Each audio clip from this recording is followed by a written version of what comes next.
does this show mean to you and the fans? Yeah, what does this mean to you? This show sometimes is a bright spot in a day, all right? Sometimes it's a shitty day. The day these guys leave the airwaves is the day radio dies. Comedy is subjective. Isn't that what they say? Sometimes it's tough to admit what's really funny to you. Sometimes you feel embarrassed. Sometimes you feel ashamed. Sometimes you're worried about what the people around you will think. He said a violent act of hitting her in the back of her head, her body. It's called the donkey punch. Which will then... Why are you laughing? She's outraged. The world of comedy is in a pretty interesting place right now. It almost feels like as a society, we're slowly but surely stretching ourselves out and beginning to unwind from the perpetual fear of cancellation. Comics who push the line of wokeness are getting more and more popular, selling out arenas, hosting SNL, and you know what they all have in common? The Opie and Anthony show. The Opie and Anthony days. Opie and Anthony. Yeah, Opie and Anthony. Opie and Anthony. Opie and Anthony. Opie and Anthony have been kicked off the air, fired over this sex stunt they pulled inside St. Patrick's Cathedral. Opie and Anthony was a show that set the standard for the digital age of edgy comedy and trolling we see in different capacities today. It was a show that engaged listeners, brought comedy fanatics together, and let us forget about the bullshit in our personal lives and laugh as one big happy family. The baby bird is happening! Oh my God! Oh my God!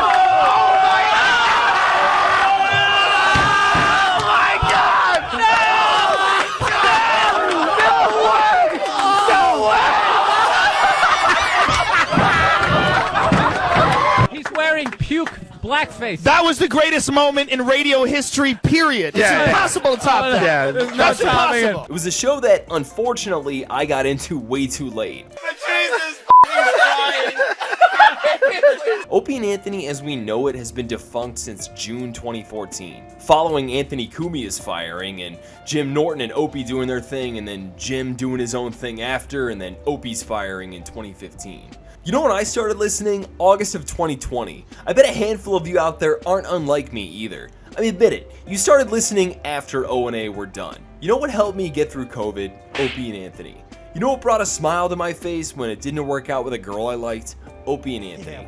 You know what I listen to every morning in the shower before starting the arduous task of everyday life? Opie and Anthony. Let's talk about why comedy, nay, the world, needs Opie and Anthony. Sorry to interrupt. Who set the fucking studio up this morning? Uh-oh. My headset's been cutting out all day. Why do I have STU on my headset instead of Jim? They forgot the PID.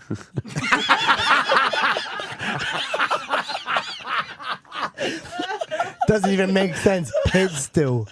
I don't get it. Opie and Anthony was a show that brought comedy, degeneracy, and at times real philosophy on everyday life. They talked about everything from Anthony's construction gigs before getting into radio, Opie almost getting paralyzed by a rogue wave while he was boogie boarding, or Jim Norton's childhood antics. We were driving, it was like 100 degrees out, we saw this guy hitchhiking backwards with no shirt, and fucking Mike goes, "Hey Stanley, let's drain the engine oil and drive back and throw some hot oil on him." He wanted to drain oil out of the hot engine and throw it on a guy's bare chest while he was hitchhiking. And he meant it. Let's go throw hot oil on him, Stanley. They had on numerous comedians and famous guests, which we'll get to later in the video, but I think it's important to set the stage of why O&A worked.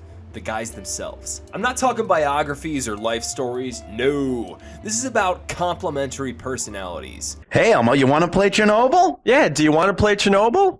No, I don't want to play no more. It looked very scary. Oh, it's not going to be scary. It's going to be fun. We're going to have lots of fun today. No, I'm afraid of the closed-in places.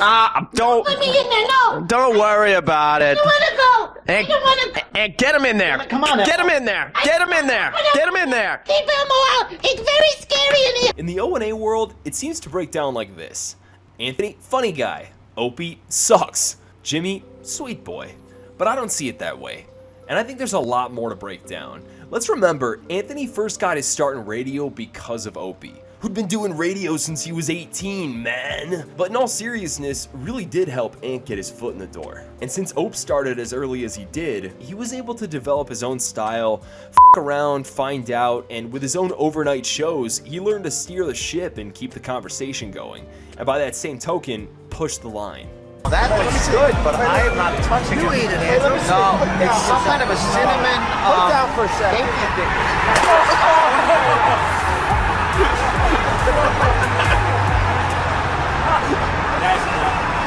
Opie brought a faux straight man personality. Anthony was working construction gigs and playing in bands before he hooked up with Opie. In fact, he didn't get into full-time radio until he was 33. Prior to that, he was installing air conditioners and doing impressions for his fellow coworkers, but he kept that dream of a way out alive. Have you heard this WAF Real Rock TV? They're filming inside the radio station with video cameras. Who thought of that, Robin? Me, Howard. I invented the video camera.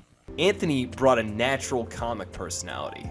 In short, Opie was the gasoline and Anthony was the spark. Opie could set up the room, steer the ship, and stir the pot, while Ant delivered impressions and punchlines. Fans who wanted sharp, edgy comedy gravitated towards Anthony, while fans who liked the chaos, awkwardness, and provocations also liked Opie. Opie, there's no reason to heave the cards at her. Did the cards hit you? Did they? Opie, she got cards falling off her sleeve. Come on. No. Oh, God damn it. Oh, my God. Of course, their personalities would clash, with Opie poking fun at Anthony's worldview while Anthony mocked Opie's attempts to control the show. That tension made the show feel alive, in the moment, and above all, real.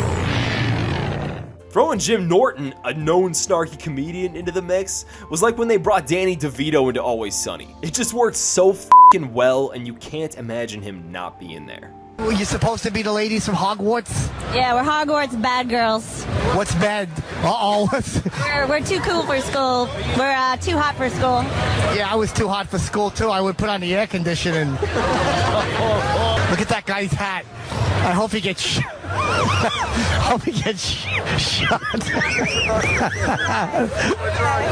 I was just kidding.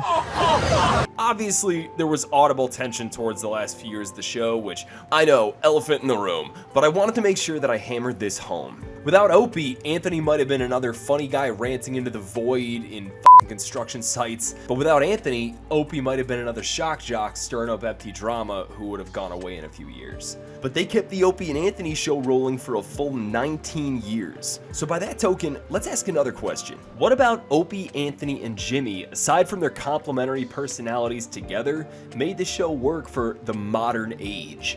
Well, I think it's pretty simple. Early online footprints.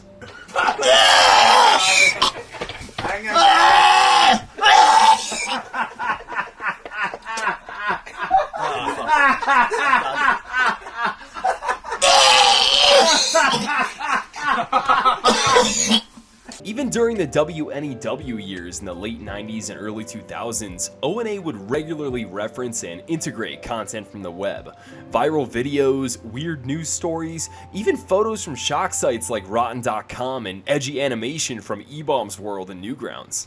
They even live streamed the show from the studio, albeit on a shitty webcam, before live streaming was even a thing. Hellions corneal disease? Never heard of it, but it sounds sickening. Yeah, it sounds pretty bad. That's I like Opie. Speaking of Newgrounds, I remember back in the 2000s, there was even an Opie and Anthony collection, filled to the brim with bits that animators took it on themselves to have a little fun with. Most notably Coke Logic. I have a tell though. Like they say, every player has a tell. Yeah. I would always try to have a poker face, but whenever I would get at least a pair, I would go. Oh, I don't know. What do you think? That's what I would do every time it's time to bet. Oh, I don't know. What do you think?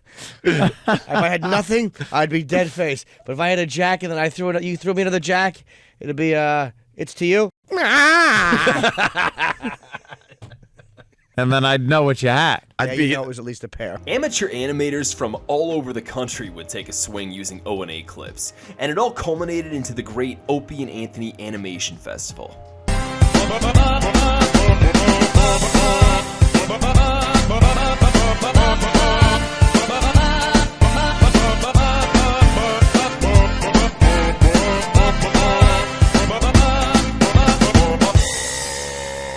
terrible. I'm sorry. This was their first step in connecting with the quote-unquote modern internet age by embracing amateur creators. People might forget how important this connection was. Newgrounds was essentially the YouTube for animators before YouTube was even a thing, substantiated by animators like Egoraptor, before he crashed out, and Oni Plays, who both first carved their fan bases on NG. And not gonna lie, hearing ONA call out Newgrounds almost 20 years later has me nerding out hard. And the Jimmy Robinson thing downloaded over 1 million times? Yeah. How is that possible? It's, Newgrounds, the site that it's on, that Jimmy Robinson clip got hit. They get a lot of traffic. They get way, way more. Like, they're up around, MTV's level of traffic. And yeah, that Jimmy Robinson animation that went up there with the little girl taking a on your chest got hit 1 million times as of Wednesday, I think. That's unbelievable. Yeah, it's a great piece of animation. Yeah, I love that. He went platinum. Opie and Anthony genuinely partnered with their fans, and that fandom spanned far and wide over the years, with a handful of, let's just say, eccentric listeners who became special guests, and eventually ONA's very own Whack Pack, including the likes of Big A, Lady Di, Marion, Stalker Patty, and of course... Shut up, it's Bobo time! Also gonna throw intern David into that mix, because, I mean, come on, how could I not? As for the New York Mets, with 17 games left to play, they are 3 games up on the Phillies. I'd love to see the Mets circumcise the Phillies. I know a good moil that could take care of that one. The Mets play the Gentile Atlanta Braves tonight. Oiga Volt, will that be a blowout? The Mets are gonna whoop their tuchus. The Opie and Anthony show was practically made for eccentricity, and by blurring the line between audience and cast, you truly felt like you got to know these characters. This was when ONA truly came into their own. You! Even the show's staff became faux characters we got to know, and both Opie and Anthony had quite the laissez-faire attitude when it came to ironing out their staff's, let's just say, internal battles live on the show. Oh, wow. Oh, shit. Oh, shit. Yeah, that's something you want here. Duffy just lunged after Sam and had to be subdued by Master Poe. Will you do that for me, Pat? Will you shake my hand in honor? Oh, yeah. Oh, boy. Yes, that was There you go. So I consider that friends again. By keeping that rawness live on air, ONA developed a cult-like fan base. Not unlike the sort of parasocial fan bases you see today in varying mediums. And these weren't just ordinary fans. These were genuine comedy fans. What the f*** is your problem, man? You see, Jim Norton already had a long history in stand-up, so he'd just bring his comic buddies on the show. Regulars included Bill Burr, Bob Kelly, Colin Quinn, Louis C.K., Rich Voss, and of course, the late Patrice O'Neal. Comedians genuinely wanted to be on Opie and Anthony, not just to f*** around and have fun, but for exposure. They brought an average of 1.5 to 2 million weekly listeners, and if you were a comedian with a tour coming up, you were looking to plug it on the Opie and Anthony show. Uncle Vinny's funny. Of course, fans wanted in on the fun too, by calling in and writing comments and jokes on Pal Talk. Some of them could get annoying or cringy, but you definitely had a few diamonds in the rough. Oh yeah, the special needs. Special needs prom. Now that's sweet. Max in Dallas. Max. Hey guys, I was wondering if they had to redesign the prom king and queen's crown to fit over the big water head. Giant crowns. When you think about it, the callers of ONA are kind of like the TTS donators of live streaming today. Mr. Beast, how does it feel to exploit a young disabled person like Josh for abuse? Disabled! And on that same note, the special guests who appeared on ONA are akin to special guests we see on podcasts today. You guys were the birth of podcasts. It was a podcast on the radio. Yeah. We didn't know it at the time. We didn't know what Nobody knew what a podcast was, but it was a bunch of guys that you find funny, you like hanging out with, talking about anything. Comedy doesn't evolve. It migrates. And before it lived on podcasts, live streams, and YouTube clips, it lived on Opie and Anthony. The truth is, I don't care about how Opie and Anthony ended. I've listened to Anthony's show on WABC, I've called into Jimmy's podcast on YouTube, and I've donated to Opie's live stream. But whatever happened after doesn't erase what happened then. Opie and Anthony existed. it mattered, and whether you know it or not, comedy is still feeling it. But let's not dwell about how it ended, let's celebrate that it happened, because every time comedy finds a new platform, it's always chasing the same thing O&A found years ago. That rare kind of funny that you can't plan, can't fake, and can only find when people stop playing it safe. Next time I'm at the Stress Factory, I might get her one of those, you can take me that thing, you can say she can take me to the factory after you.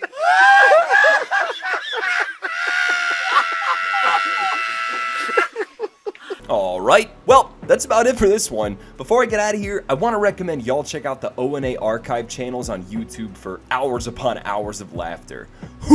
Robin, O&A, RNF, and Bennington Archive, Red Twin, Tristy Poos, and Video O&A. In the meantime, I'll be out here working on the next video for all you pop punk fans. Take it easy, happy holidays, and I'll catch y'all later. You want to take care of it, Jim? You want to let him off the hook? Bobo, come here. Bobo, you're sincere. You talk your way back on. You're on the show. You're on the show. You're on the show.